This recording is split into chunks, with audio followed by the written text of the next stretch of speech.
Well, hi everybody. This is a new edition of Landscape Lies by Landscape Lyle. It's been a little bit of time since I posted my last podcast, but I think I finally have a subject that is pertinent to the times because it is summertime and there are various things in your garden that you should be paying attention to. So let's start with excess heat. You need to make sure that your landscape is properly watered, and if you followed proper watering techniques like I've explained in the past, you should have deep root systems that can withstand the stress of extra heat. Now, if you have a tomato garden, it's important to understand you may need to water twice a day and possibly have a way to hang up a shade cloth to keep the sun, especially if it's over 100 degrees, from burning the leaves and destroying your hard-earned fruit that the plant may never recover from. So twice a day watering, easy on the fertilizer when it's super hot, although sometimes that helps it to withstand all the extra heat because, there's more bioactivity when it is hot. So those are some tips for your tomatoes, all of your vegetables, especially like, lettuce and radishes and carrots can tend to get bitter if they're in the sun for too long in the ground. So you want to harvest them very fresh, within a few weeks of maturity.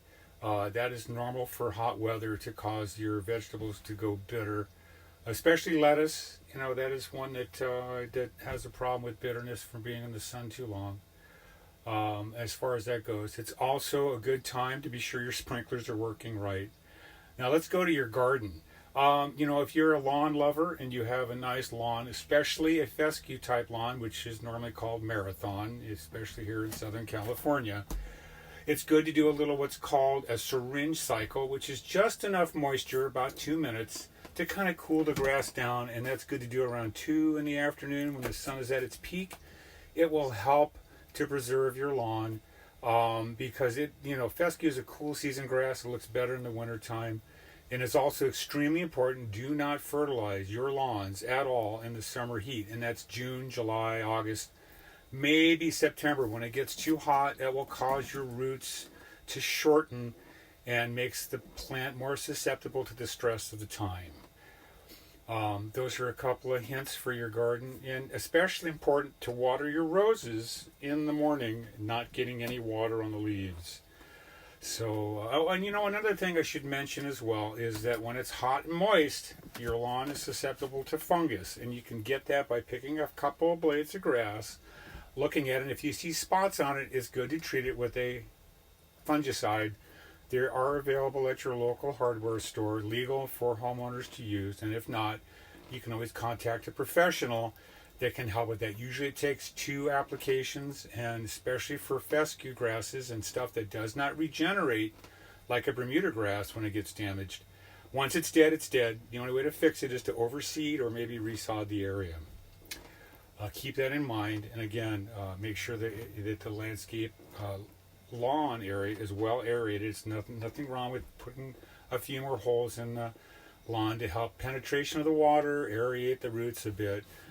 It's just all helpful and takes stress off. Just like you and I, when things get tough, stress makes it harder for us to cope. And if we don't have any resilience, that's when you get sick.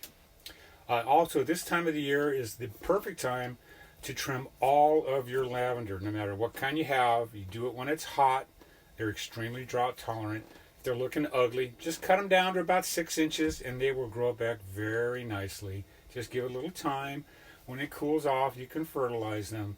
But that's how you treat with the lavenders. Everything else seems to be doing just fine.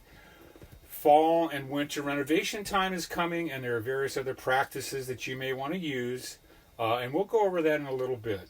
So I hope that this has been enlightening. So remember, treat your tomatoes nice, water them properly. Probably need to maybe put shade cloth around them if it gets super hot, not to burn it to death. Make sure you harvest your garden vegetables early rather than letting them sit, because as they mature, they become bitter. Good time to fix up your lawn, especially if you have a marathon style lawn. Aerate it, no fertilizer, fungicide if required. And by the way, always put on any chemical treatments before it gets hot. Never do it in the midday, either early in the morning before it gets warm and it can dry up, or late in the afternoon or late in the evening, although I prefer the morning. It's a more effective way of doing it. You don't want to put anything away wet at night. That just brings pests and diseases. It's the time of year to prune back all of your lavenders. No matter what they look like, you'll make them healthier and happier. Besides, there's nothing like fresh growth on any plant for it to show off the best. Anyway, so I hope that this has been enlightening again. This is Lyle, Landscape Lyle, I should say, signing off from Landscape Lies by Landscape Lyle.